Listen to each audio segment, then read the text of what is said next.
तो इनके पापा ये तो समझ गए थे कि इनकी मम्मी के साथ कोई तो दिक्कत है, और इनके पापा ने एक नया डिसीजन लिया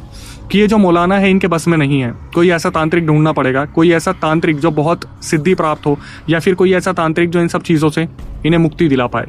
तो बहुत मुश्किल से 2-3 हफ्ते बाद एक ऐसा तांत्रिक मिलता है जिनके बारे में इन्होंने कहीं से सुना था, और वो तांत्रिक अपनी सारी अच्छी चीज़ों के लिए जाने जाते थे। मतलब उनके पास जो सिद्धि थी, अगर वो ठीक कर पाते थे तो भी बता देते थे, और नहीं ठीक कर पाते थे तो भी बता देते थे। उन तांत्रिक को घर में बुलाया गया, और वो जैसे ही तांत्रिक घर में आते और वो इधर उधर देखते और साफ बता देते कि आपके घर में बहुत ज़्यादा प्रभाव है इन सब चीज़ों का, मतलब एंटिटीज़ आपके घर में घूमने लग रही हैं। लेकिन इनका जो सबसे बड़ा क्वेश्चन था कि जब घर बना था तो वो किलवाया गया था, तो ये सब कैसे हुआ? तो जो तांत्रिक आए थे उन्होंने साफ साफ बता दिया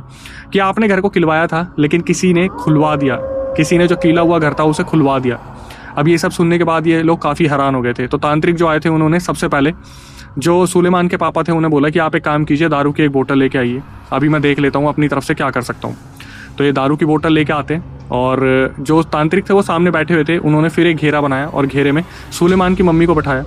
और बाहर बैठे बैठे उन्होंने क्या करा, एक ढक्कन दारू का बस अपने यहाँ पे लगाया, ऐसे फूंक मारी, और ऐसे करने के बाद फेंक के मारी सीधा इनकी मम्मी के ऊपर, सुलेमान की मम्मी के ऊपर। इनकी जो मम्मी थी वो वहाँ पर इस तरीके से रिएक्ट करने लगी, सीधा उन्होंने क्या करा, वो जो घेरा था उसे तोड़कर सीधा जो सुलेमान के पापा के हाथ में दारू थी उस बोतल को उठाया और अपने मुंह के लगा के दारू पीना शुरू कर दिया।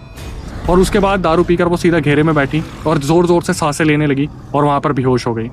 वो जो तांत्रिक थे वो समझ गए थे कि ये मेरी शक्तियों से बाहर है। उन्होंने सीधा सुलेमान के पापा को बोल दिया कि देखिए मैं एक चीज़ बता देता हूँ, ये मेरे समझ से बाहर है, मतलब मैंने ये घेरा बनाया था, ये सुरक्षा घेरा तोड़कर अगर कोई एंटिटी बाहर निकल गई इसका मतलब ये मेरे हाथ में नहीं है। तो आप जितनी जल्दी हो सके मेरे से ऊपर दर्जे का कोई तांत्रिक आप देख लो, क्योंकि मुझे इतना पता है कि मुश्किल से इनके पास 2-3 महीने का टाइम है, वो जो एंटिटीज़ है इन्हें लेके चली जाएगी।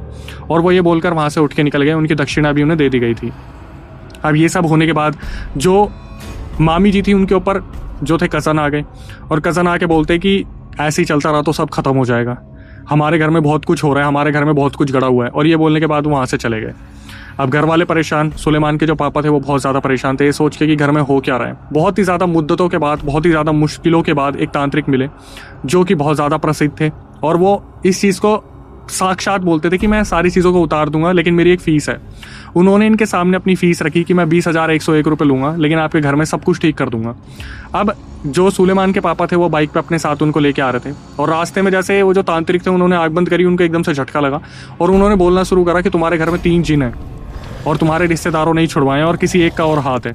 तो इनके जो पापा थे वो सुनकर सीधा बाइक रोकते और पैरों में पड़ गए और बोलना शुरू करते कि मेरी पत्नी को बचा लो। तो वो जो घर में तांत्रिक आते हैं वो इधर उधर देखते और सीधा बोल देते कि इस औरत के पास मुश्किल से 1 महीने का वक्त है, उसके बाद ये